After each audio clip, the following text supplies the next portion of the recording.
Baiklah, saya sebagai moderator akan mempresentasikan hasil kerja dari kelompok kami.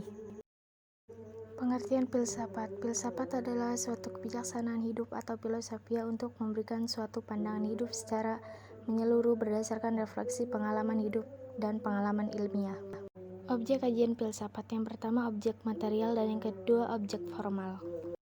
Filosof munculnya filsafat. Filsafat, terutama filsafat barat, muncul di Yunani semenjak kira-kira abad ke-7 Masehi.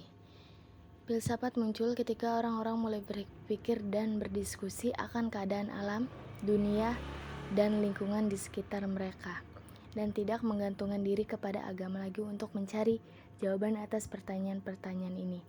Banyak yang bertanya-tanya mengapa filsafat muncul di Yunani dan tidak di daerah yang berhadap lainnya seperti Israel atau Mesir. Jawabannya sederhana, di Yunani tidak seperti daerah lainnya, tidak ada kasta penista sehingga secara intelektual orang lebih bebas. Karakteristik bersifat filsafat: 1. Konsepsional, 2. Koheran, 3. Memburu kebenaran, 4. Radikal, 5. Rasional, dan 6. Menyeluruh. Tujuan berpikir filsafat: pertama, agar terlatih berpikir serius; kedua, agar mampu memahami filsafat; ketiga, agar mungkin menjadi filosof; dan yang keempat, agar menjadi warga negara yang baik. Pengertian filsafat pendidikan. Filsafat dan pendidikan sebenarnya adalah dua istilah yang mempunyai makna sendiri. Akan tetapi, ketika digabungkan akan menjadi sebuah tema yang baru dan khusus. Filsafat pendidikan tidak dapat dipisahkan dari ilmu filsafat secara umum. Filsafat pendidikan memandang kegiatan pendidikan sebagai objek yang dikaji secara baik secara ontologis, epistemologis, maupun aksiologis. Manfaat filsafat pendidikan. Pendidikan dapat dibedakan menjadi dua wilayah, yaitu humanisme dan akademik. Sisi humanisme mengembangkan manusia dari segi keterampilan dan praktik hidup, sementara aspek akademik menekankan nilai kognitif dan ilmu murni. Keduanya merupakan aspek penting yang sebenarnya tidak dapat dipisahkan.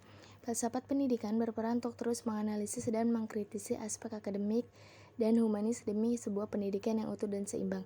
Filsafat pendidikan akan terus melakukan peninjauan terhadap proses pendidikan demi perkembangan pendidikan yang mencetak manusia handal.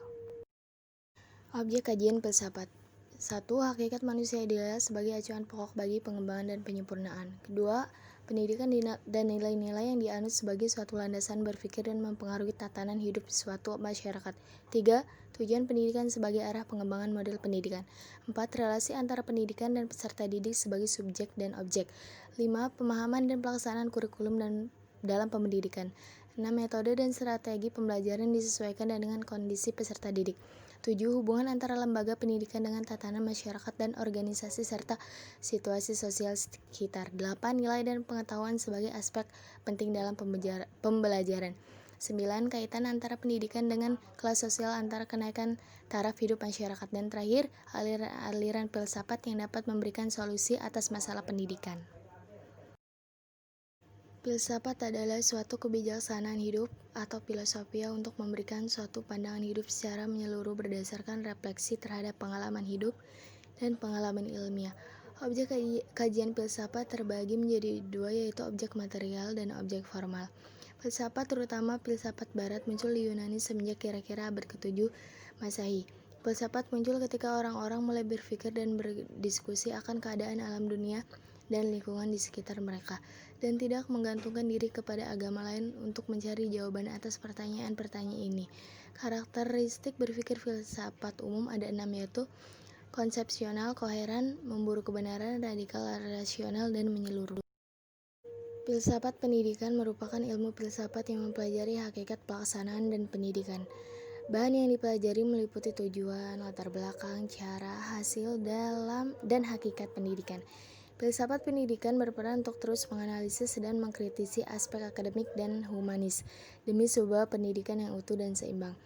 Pada dasarnya, filsafat pendidikan membicarakan 3 masalah pokok. Pertama, apakah sebenarnya pendidikan itu? Kedua, apakah tujuan pendidikan yang sejati? Dan yang ketiga, dengan metode atau cara apakah tujuan pendidikan dapat dicapai? Baiklah, itulah presentasi dari kelompok kami dan terima kasih.